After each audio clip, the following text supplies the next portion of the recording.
অন্ধকার ঘরে হাত পা চোখ বাঁধা অবস্থায় পড়ে আছে আয়রাত। কান্না, ভয় সবকিছু একসাথে জড়ো করে রেখেছে তাকে। প্রাণপণে চেষ্টা করছে ছাড়া পাওয়ার জন্য। হাত পা বাঁধা থাকতে থাকতে এখন ব্যথা করছে তার। কিন্তু এক পর্যায়ে ছুটাছুটি করে যখন বুঝল কোনো লাভ নেই, তখন শান্ত হয়ে বসে পড়ল। হঠাৎ কারো দরজা খোলার শব্দ কানে এলো আয়রাতের। ধীরে ধীরে কেউ একজন তার কাছে আসতে লাগল। ভয়ে আয়রাত এক কোণে জড়সড় হয়ে চেপে গেল। লোকটি এসেই আগে আয়রাতে বাঁধন খুলে দিতে লাগল। পিটপিটিয়ে চোখ খুলল আয়রাত। সামনে থাকা লোকটি আয়রাতকে দেখে এক বাঁকা হাসি দিল।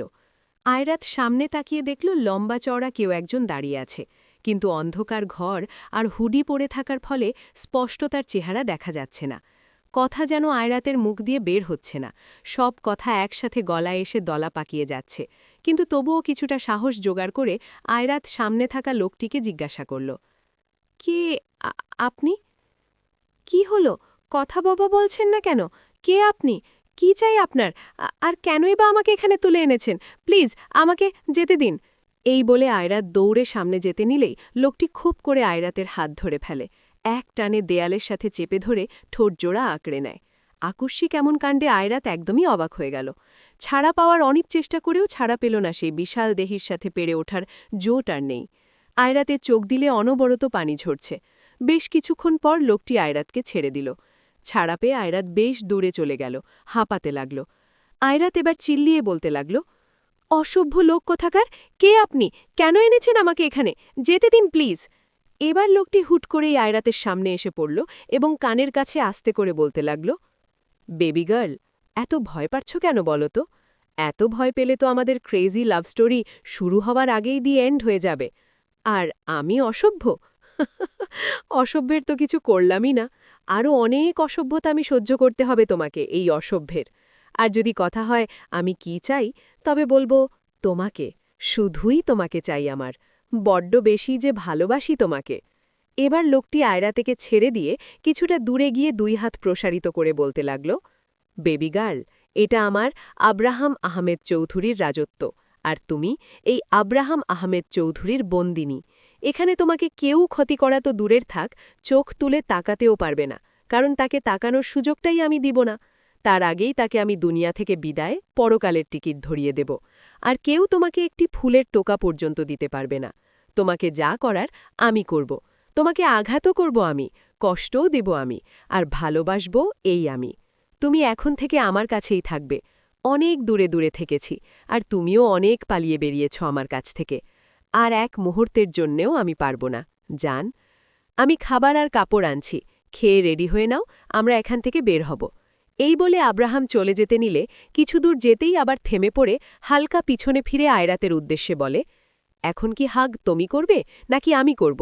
আমি যদি করি তাহলে কিন্তু হাগের সাথে সাথে আরও অনেক কিছু করে দেব, সো। এই বলে বাঁকা হাসি দিল। আয়রাত ভাবল প্রথম দেখাতেই যা করল, এখন যদি আবার আসে না জানি কি করবে। এই ভেবে আয়রাত ধীরে ধীরে আসতে লাগল। আব্রাহাম তার পিছনে আয়রাতের উপস্থিতি টের পেয়ে এক টানে আয়রাতের কমর ধরে কাছে এনে শক্তভাবে জড়িয়ে ধরল। আর আয়রাতের তো প্রাণ পাখি যায় যায় অবস্থা। কিছুক্ষণ পর আব্রাহাম চলে গেল। আয়রাত ধোপ করে নিচে বসে পড়ল এবং ভাবতে লাগল যে কি থেকে কি হয়ে গেল। বেশ ভালোই তো নিজের মতো চলছিল সে। হুট করেই ঝড়ের গতিতে সবকিছু এলোমেলো হয়ে গেল। রোজকার মতোই বাবা মাকে বিদায় দিয়ে কলেজে যাওয়ার জন্য বাসা থেকে বের হয়েছিল আয়রাত, কিন্তু কোনো রিকশা না পাওয়ার ফলে হেঁটে হেঁটেই যেতে লাগল। কিছুদূর গেতেই কোথা থেকে একটা গাঢ় কালো রঙের গাড়ি সামনে এসে থামল এবং হুডি পরা একজন গাড়ি থেকে নেমে আয়রাতের সামনে কি যেন একটা স্প্রে করল। তারপর আর কিছুই খেয়াল নেই তার। আর যখন আয়রাতের জ্ঞান ফুরল, তখন সে নিজেকে এক অন্ধকার ঘরে আবিষ্কার করল। এবার আসি পরিচয়। আব্রাহাম আহমেদ চৌধুরী আমেরিকার নামকরা টপ বিজনেসম্যানদের মধ্যে একজন।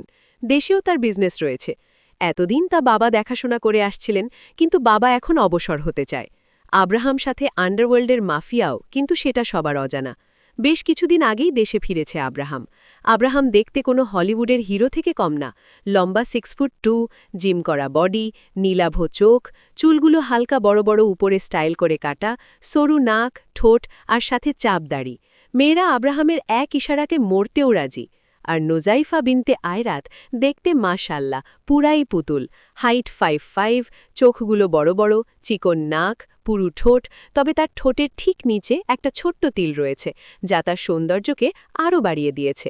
চুলগুলো মিডিয়াম সাইজের, না বেশি বড় না বেশি ছোট। আয়রাত এবার ইন্টার সেকেন্ড ওয়ার্ষের ছাত্রী, বাবা মার একমাত্র মেয়ে, আদরের দুলালি, সারাক্ষণ বাসা মাথায় করে রাখে, অনেক দুষ্টুমি করে। চুপ করে থাকার মতো মেয়ে আয়রাত না। কিছুক্ষণ পর আব্রাহাম এক হাতে খাবার আর এক হাতে বেশ কিছু ড্রেসের প্যাকেট নিয়ে ফিরে এলো। এসে দেখল আয়রাত হতাশভাবে বসে রয়েছে। আব্রাহাম আয়রাতকে দেখে হালকা ভ্রু কুচকাল এবং সামনে গিয়ে বলল, hi baby girl, what happened? এভাবে বসে রয়েছ কেন? এখন নাও, তাড়াতাড়ি করে খাবারগুলো খেয়ে যে কোনো একটা ড্রেস পরে ফেলো। এই বলে আব্রাহাম আয়রাতের মুখের সামনে খাবার ধরল। আয়রাতের রাগে মাথা ফেটে যাচ্ছে, আর এইদিকে এই ছেলে। আয়রাত ঠাস করে আব্রাহামের হাত থেকে খাবারের প্লেটটা ফেলে দিল এবং চিল্লিয়ে বলে উঠল, খাবো না, আমি খাবো না, আপনাকে সহ্য হচ্ছে না আমার, আমি বাড়ি যাব, সবাই আমার জন্য অপেক্ষা করছে, শুনেছেন আপনি? থাকবো না আমি এখানে, আমি বাড়িতে ফিরে যাব। ব্যাস, এইটুকুনি আব্রাহামের মাথা গরম করার জন্য যথেষ্ট ছিল। মাথার রগগুলো ফুলে উঠল, চোখ দিয়ে যেন লাভা বের হচ্ছে। আব্রাহামের এমন লুক দেখে আয়রাত আঁতকে উঠল। আব্রাহাম এক ঝটকায় উঠে এসে আয়রাতের চুলের মুঠি ধরল এবং কাছে এসে বলল, আব্রা, কি বললি তুই?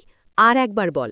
আবার যদি আমি তোর এই মুখে আমাকে ছেড়ে যাওয়ার কথা শুনি তো জানে মেরে ফেলব তোকে। তুই আমার, শুধুই আমার, আমার থেকে কোথাও যেতে পারবি না। মৃত্যুর আগ পর্যন্ত তোকে আমার কাছেই থাকতে হবে, আমাকে সহ্য করতে হবে। আয়রাত ব্যথায় কাতরাচ্ছে, চোখ দিয়ে পানি পড়ছে, কিন্তু আব্রাহাম ছাড়ে না। আয়রাত একসময় ব্যথায় কান্না করে দিল। আয়রাতের চোখের পানি দেখে আব্রাহামের হুঁশ ফিরল এবং তাড়াতাড়ি করে আয়রাতকে ছেড়ে দিয়ে শক্ত করে জড়িয়ে ধরল। আয়রাত কান্নাই করে যাচ্ছে। কেন জান, কেন আমাকে রাগিয়ে দাও বলো তো? আমি আমার রাগ সামলাতে পারি না। কেন বুঝতেছ না তুমি আমাকে? প্লিজ আমাকে আর রাগিয়ে দিও না, নয়তো কিছু না কিছু উল্টাপাল্টা একটা করে ফেলব। Love you baby girl, I love you more than everything. Abraham আয়রাতকে শক্ত করে জড়িয়ে ধরে আছে, আর এদিকে আয়রাত একাধারে কান্না করেই যাচ্ছে। বেচারি অনেক ভয় পেয়ে আছে। আব্রাহাম আয়রাতকে ছেড়ে বলল, আব্রাহাম, কান্না থামাও জান। আয়রাত কান্না করেই যাচ্ছে। আব্রাহাম, বেবি গার্ল, কান্না থামাতে বলেছি। আয়রাত কান্না করছে তো করছেই। আব্রাহাম, কি হলো, কথা বললে কানে যায় না? কান্না থামাতে বলছি না? রেগে চিল্লিয়ে আয়রাত ভয় পেয়ে কান্না থামিয়ে দিল। Abraham, baby girl, just 5 minute সময় দিচ্ছি তোমাকে, এর মধ্যে তাড়াতাড়ি করে তৈরি হয়ে নাও। আর যদি আমি ফিরে এসে দেখেছি যে এখনও তুমি রেডি হওনি, তাহলে আমি তোমাকে নিজ হাতে রেডি করিয়ে দিতে বাধ্য হব। তাতে তোমার মত থাকুক আর নাইবা থাকুক, ডোন্ট কেয়ার, গট ইট? এই বলে আব্রাহাম মুচকি হেসে আয়রাতের কপালে ছোট্ট একটা কেস দিয়ে চলে গেল। কিছুক্ষণ পর রুমে একটা মেয়ে প্রবেশ করল। মেয়েটির বয়স তেমন একটা হবে না, 17-18 এমন হবে। আয়রাত মেয়েটিকে দেখে অবাক হয়ে জিজ্ঞাসা করল, আয়রাত, কে তুমি? রুবিনা। মেয়েটির নাম? ম্যাম, আমি রুবিনা, স্যার আমাকে পাঠিয়েছে আপনাকে রেডি করানোর জন্য। আয়রাত মনে মনে, আজব তো, আমি কি ছোট বাচ্চা নাকি যে তৈরি হতে পারবো না, লোক লাগবে? পাগল ছাগল মানুষ যত্ত সব। রুবিনা, ম্যাম প্লিজ আপনি তাড়াতাড়ি করে রেডি হয়ে নিন, নয়তো স্যার অনেক রেগে যাবেন। আয়রাত মনে মনে, কি মানুষ রে বাবা, সবাই দেখছি এর লোকের ভয় ভীত হয়ে থাকে। হ্যাঁ হ্যাঁ চলো। আয়রাত আর রুবিনা যাচ্ছে। আয়রাত শুধু হাঁ করে পুরো বাড়ি দেখছে। আসলে একে বাড়ি না বলে কোনো এক রাজমহল বললে খুব বেশি একটা বেমানান হবে না। পুরো বাড়ি জুড়ে শুধু রাজকীয় জিনিসপত্র। বাড়িটাকে দেখেই বোঝা যায় যে এখানে যে থাকে সে খুবই শৌখিন প্রকৃতির। যেতে যেতে আয়রাত একটি দরজা দেখতে পেল। দরজাটি দেখে আয়রাত ভ্রু কুচকাল এবং অবাক হয়ে রুবিনাকে জিজ্ঞাসা করল, আয়রাত, রুবিনা, এটা কিসের দরজা? রুবিনা, ম্যাম এটা হচ্ছে বাড়ির পেছনের দরজা। আয়রাত এর পিছনের দরজার কথা শুনেই টনক নড়ল। ও আচ্ছা, তো এখানে দিয়ে কেউ যাতায়াত করে না বুঝি? রুবিনা, ম্যাম বেশি একটা প্রয়োজন ছাড়া কেউ এই দিক দিয়ে আসে না। আয়রাত আর রুবিনা একটি রুমের সামনে এসে দাঁড়াল। আয়রাত রুমের ভিতরে প্রবেশ করল। রুমটি অসম্ভব সুন্দর। সম্পূর্ণ রুম সাদা রঙের, তার উপর নানা ধরনের কারুকাজ করা। রাজকীয় আসবাবপত্রে দেখলেই চোখ জুড়িয়ে যায়। রুবিনা, ম্যাম এদিকে। আয়রাত একটি ড্রেসের প্যাকেট নিয়ে চেঞ্জিং রুমে ঢুকল। আয়রাত বসে বসে ভাবতে লাগল যে এভাবে হাতের উপর হাত রেখে বসে থাকলে তো আর চলবে না, তাকে এখান থেকে যেই করেই হোক বের হতে হবে। দরকার পড়লে পালাতে হবে, কিন্তু বের হতেই হবে। তখনই হুট করে আয়রাতের মাথায় একটি বুদ্ধি আসলো। বুদ্ধি না, আসলে শয়তানি বুদ্ধি। আয়রাত তার আনা জেসটি পানি দিয়ে সম্পূর্ণ ভিজিয়ে দিল। তারপর রুমের দরজা হালকা খুলে মাথা বের করে রুবিনার উদ্দেশ্য বলল, আয়রাত, রুবিনা, রুবিনা, রুবিনা। জি ম্যাম, বলুন। আয়রাত, আসলে আমার জামাটা পুরোপুরি ভিজে গেছে আর আমি এটা পরতে পারবো না। তুমি কি প্লিজ আমাকে অন্য আর একটা ড্রেস এনে দিবে? রুবিনা, অবশ্যই ম্যাম, আপনি একটু অপেক্ষা করুন, আমি আনছি। আয়রাত, রুবিনা চলে গেল। আয়রাত ভাবতে লাগল, এই তো সুযোগ, তাকে এখনই কিছু একটা করে এখান থেকে বের হতে হবে। আয়রাত চেঞ্জিং রুম থেকে বেরিয়ে এলো। আয়রাতের মনে হল বাড়ির সেই পিছনের দরজার কথা। সে খুব সহজেই পিছনের দরজা দিয়ে বের হয়ে যেতে পারবে। যেই ভাবা সেই কাজ। আর বেশি দেরি না করে আয়রাত বাড়ির পিছনে যেতে লাগল। সেখানে গিয়েই দেখতে পেল বেশ বড়সড় একটি দরজা। আয়রাত খুব ভয় পাচ্ছে। এক দোটানার মধ্যে পড়ে গেছে আয়রাত। যাবে কি যাবে না? আব্রাহাম যে ডেঞ্জারাস, তাকে যদি একবার ধরতে পারে তাহলে কিয়ামত বাঁধিয়ে দিবে। আয়রাত, আইরু আইরু আইরু, ধৈর্য ধর, সাহস কর, তুই পারবি, তোকে পারতেই হবে, না হলে যেই নরক থেমে বের হতে পারবি না তুই। পারবি আইরু। খুব সাহস নিয়ে আয়রাত কাঁপা কাঁপা হাতে দরজা খুলল। দরজা খুলে বেরিয়ে আসলো। বাড়ির আশেপাশে তাকিয়ে ভালো মতো দেখে নিল। না, কাউকেই দেখা যাচ্ছে না। এই সুযোগ। আয়রাত কোনো কিছুই না ভেবে দৌড় দিল। দৌড়াতে দৌড়াতে একটা সময় সে মেইন রাস্তায় এসে পড়ল। হাঁপাতে লাগলো আয়রাত। আয়রাত তো ভয়ের চোটে আশেপাশে না দেখেই পালিয়েছে, কিন্তু এখন তো আরেক ঝামেলায় পড়তে হলো তাকে। এখানে ঠিক কোনো কিছুই তো সে চেনে না। আয়রাত, হায় আল্লাহ, এ কি ঝামেলায় পড়লাম আমি তো কিছুই চিনি না এখানের। ওই পাগলটা আমাকে কথাই তুলে এনেছে। আমি বাড়ি যাব। কান্না কান্না ভাব। না, থেমে পড়লে চলবে না, একদমই নই, আমাকে যেতে হবে, নয়তো ওই পাগল দেখে ফেললে আমি শেষ। বলে আয়রাত আবার দৌড়ে যেতে লাগল। এদিকে রুবিনা নতুন আরও একটি ড্রেস নিয়ে এসে দেখে যে রুমের দরজা খোলা। পুরো রুমের কোঠাও আয়রাত নেই। রুবিনা দৌড়ে বাড়ির পিছনে গেল। গিয়ে দেখল যে বাড়ির পিছনের দরজা খোলা। রুবিনার মাথায় আকাশ ভেঙে পড়ল। হায় আল্লাহ, এ কি? আয়রাত ম্যাম তো পালিয়েছে। স্যার যদি একবার জানতে পারে যে ম্যাম নেই, তাহলে কেলেঙ্কারি বাঁধিয়ে দেবে। আব্রাহাম, ঠাস! সামনে থাকা কাচের টেবিলটা জোরে একটা আছাড় দিয়ে। আব্রাহাম পুরোই হিংস্র হয়ে গিয়েছে। পাগলের মতো আচরণ করতে লাগল সে। ইউজলেস ফেলো, সব কটা অপদার্থ। এতগুলা বডিগার্ড থাকা সত্ত্বেও বাচ্চা একটি মেয়ে এখান থেকে পালালো কিভাবে? বলো, স্পিক আপ ড্যামিট! আরও একটি কাচের টেবিলে জোরে লাথি দিয়ে। আব্রাহামের ঠিক সামনেই মাথা নিচু করে দাঁড়িয়ে রয়েছে সব বডিগার্ড এবং রুবিনা। আব্রাহামের ভয়ে সবাই চুপসে গেছে। স্যার, ম্যাডাম কিভাবে কখন বের হলো কিছুই বুঝতে পারিনি। আমি ম্যাডামকে রেখে ড্রেস আনতে গিয়েছিলাম। এসেই দেখি ম্যাডাম ঘরে নেই এবং বাড়ির পিছনের দরজা খোলা। আব্রাহাম কিছুটা চিন্তিত হয়ে, আয়রাত বাড়ির পিছনের দরজার কথা কিভাবে জানল? কেননা আয়রাত এই প্রথম এই বাড়িতে এসেছে। তাহলে তো ওর সেই দরজার ব্যাপারে কিছু জানার কথা না। রুবিনা, স্যার, আসলে আমি যখন ম্যাডামকে নিয়ে চেঞ্জিং রুমে যাচ্ছিলাম, তখন ম্যাডাম সেই দরজাটা দেখে ফেলে। তখন আমি বলি যে ম্যাডাম, ওটা বাড়ির পিছনের দরজা। রিয়েলি ভেরি সরি স্যার, আমি বুঝতে পারিনি যে ম্যাডাম এমন কিছু করে ফেলবে। Sorry sir. আব্রাহামের রাগে মাথা ফেটে যাচ্ছে, কিন্তু তবুও সে কিছু বলল না। পাশে থাকা গানটা হাতে নিয়ে শূন্যে গুলি করে হন করে চলে গেল। আব্রাহাম, রাশেদ, বডিগার্ড, গাড়ি নিয়ে জলদি বের হও। আর 1 মিনিটও আমি দেরি করতে চাই না। আমি জানি আয়রাত বেশি দূরে যেতে পারেনি, কারণ সে এখানের কোনো কিছুই তেমন ভালো করে চেনে না। আমার আয়রাতকে চাই যে কোনো মূল্যে, অ্যাট এনি কস্ট। বের হও, ফাস্ট! এই বলে আব্রাহাম কালো রঙের গাড়ি নিয়ে বেরিয়ে পড়ল। আব্রাহামের রাগে সারা শরীর কাঁপছে। সে নিজেও জানে না যে সে আয়রাতকে একবার পেলে কি করবে। তার থেকে দূরে যাওয়ার ভাবনা মাথায় কি করে আসলো তার? আব্রাহাম, বেবি গার্ল, তোমাকে একবার পাই, আমার কাছ থেকে পালিয়ে যাওয়ার সাহস একদম সারা জীবনের জন্য ঘুচিয়ে দেব। Just wait and watch. আর এইদিকে আয়রাত দৌড়াতে দৌড়াতে খুবই ক্লান্ত হয়ে পড়েছে। এবার আস্তে আস্তে হাঁটতে লাগলো। কিছু দূর যেতেই কিছু বখাটে ছেলে আয়রাতকে দেখল। প্রথম ছেলে, মামা দেখ, দিন দুপুরে সুন্দরী পরি।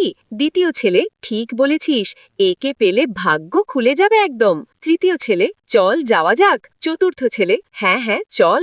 এই বলে বখাটে ছেলেগুলো আয়রাতের দিকে এগোতে লাগলো। আয়রাত তা খেয়াল করে ভয় পেয়ে দ্রুত হাঁটতে লাগলো। প্রথম ছেলে, কি গো ফুটুসি, একবার এদিকে আসো না, একা একা কথাই যাচ্ছ, দরকার পড়লে আমরা এগিয়ে দিই। দ্বিতীয় ছেলে, আরে আরে, এইভাবে চলে গেলে হয়, জানো, আমাদের একা ফেলে যেও না। তৃতীয় ছেলে এবার আয়রাতের হাত ধরে ফেলল। ডার্লিং, শোন না, চলো আমাদের সাথে। চতুর্থ ছেলে, চলে এসো বাবু। আরও নানা ধরনের বাজে বাজে কথা তারা আয়রাতকে বলতে লাগলো। আয়রাত তো ভয় কান্না করেই দিয়েছে। আয়রাত, প্লিজ আমাকে যেতে দিন, আমি আপনাদের বোনের মতো, প্লিজ আমাকে ছেড়ে দিন, যেতে দিন আমাকে। কান্না করতে করতে। কিন্তু তারা আয়রাতকে ছেড়ে দিতে নারাজ।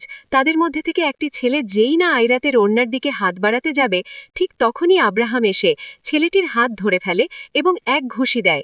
ঘুষিটা এতই জোরে ছিল যে ছেলেটির নাক থেকে মুহূর্তের মধ্যেই গলগল করে রক্ত বের হতে লাগল। আব্রাহাম হিংস্র বাঘ হয়ে গিয়েছে। ফর্সা মুখখানা মুহূর্তের মধ্যেই লাল বর্ণ ধারণ করে ফেলেছে। হাত শক্ত করে মুষ্টিবদ্ধ করে ফেলল। চোখ দিয়ে যেন রক্ত ঝরছে, আগুন বের হচ্ছে, আর সেই আগুনেই সবাইকে পুড়িয়ে দিবে। আব্রাহাম ছেলেগুলোকে বেধড়কভাবে পেটাতে লাগল।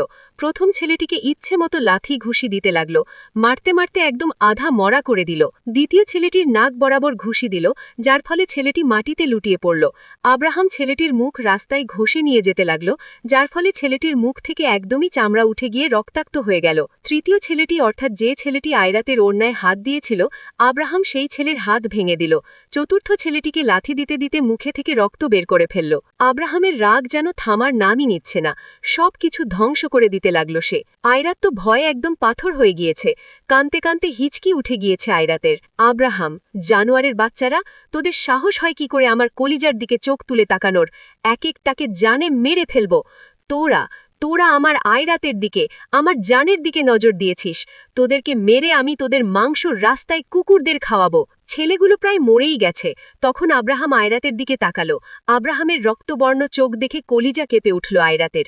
আব্রাহাম আয়রাতের হাত ধরে টেনে নিয়ে যেতে লাগলো গাড়ির কাছে। আব্রাহাম, রাশেদ, এই জানোয়ারদের এখান থেকে নিয়ে দূরে কোনো নর্দমায় ফেলে দিয়ে আসো। আর এই জায়গা দেখে এমন মনে হয় যেন এখানে কিছুই হয়নি। Is that clear? Rashed, yes sir. Abraham আয়রাতকে জোর করে নিয়ে গাড়িতে বসালো। আব্রাহাম পারছে না রাগে এখনই এখানে আয়রাতকে কিছু করে দিতে। আয়রাত, প্লিজ প্লিজ ছাড়ুন আমাকে, আমি বাড়ি যাব, আমি থাকতে চাই না আপনার সাথে, প্লিজ হাত ছাড়ুন, আমি ব্যথা পাচ্ছি। কিন্তু আব্রাহাম তো নাছোড় বান্ধা, ছাড়ার কোনো নামই নেই তার। আব্রাহাম এক ধমক দিয়ে আয়রাতকে চুপ করে বসিয়ে দিল। গাড়ি একসময় একটি অনেক বড় বাংলোর সামনে এসে দাঁড়ালো। আব্রাহাম গাড়ি থেকে নেমে পড়ে আয়রাতকে টেনে গাড়ি থেকে বের করল। টানতে টানতে আয়রাতকে একটি রুমে এনে ছুঁড়ে মারল আব্রাহাম, যার ফলে আয়রাতের হাতে থাকা চুড়ি কয়েকটা ভেঙে হাত কেটে ব্যথায় চোখ মুখ কুঁচকে গেল আয়রাতের। আব্রাহাম পাশের ফুলদানি নিয়ে ফ্লোরি দিল এক আছাড়। মুহূর্তেই ফুলদানি ভেঙে চুরমার হয়ে গেল। আয়রাত আতকে উঠল। আব্রাহাম ছুটে এসে আয়রাতের চুলের মুঠি ধরে বলল, আমার কাছ থেকে দূরে পালানোর খুব শোক তোর, তাই না? দেখলি তো কি হলো। আজ যদি আমি ঠিক সময় না আসতাম তাহলে কি হলো ভাবতে পারছিস তুই? প্রচুর রেগে চিল্লিয়ে, কেন বুঝিস না যে তোকে নিজের থেকেও বেশি ভালোবাসি? কেন কাছে থাকতে চাস না তুই আমার? বল বল। আয়রাত কোনো কথা বলছে না, শুধু কান্না করে যাচ্ছে। একসময় আয়রাত বলে উঠল, আয়রাত, আমি ভালোবাসি না আপনাকে, আমাকে মুক্তি চাই, আমাকে এই নরক থেকে যেতে দিন দয়া করে, আমি ভালোবাসি নন। আর কিছু বলার সুযোগ পেল না আব্রাহাম। তাকে বিছানার সাথে চেতে ধরে ঠোঁটে ঠোঁট মিলিয়ে দিল। আয়রাতের যেন দম বন্ধ হয়ে যেতে লাগল। চোখ দিয়ে অঝরে নোনা জল গড়িয়ে পড়তে লাগল তার। একটা সময় আব্রাহামের কিসগুলো কামড়ে পরিণত হতে লাগল। অনেক চেষ্টা করেও আয়রাত ছাড়া পেল না। আব্রাহাম উন্মাদের মতো কামড়িয়ে যাচ্ছে আয়রাতের ঠোঁট জোড়ায়। ক্ষত বিক্ষত করে দিয়েছে আব্রাহাম আয়রাতের ঠোঁটগুলো। অতিরিক্ত ভয়ের ফলে আয়রাত একসময় জ্ঞান হারিয়ে ফেলে। কিছুক্ষণ পর আব্রাহাম আয়রাতকে ছেড়ে দাঁড়ালো এবং বুঝতে পারল যে আয়রাত অজ্ঞান হয়ে গিয়েছে। আব্রাহাম আয়রাতের পাশেই শুয়ে পড়ল এবং আয়রাতের মিষ্টি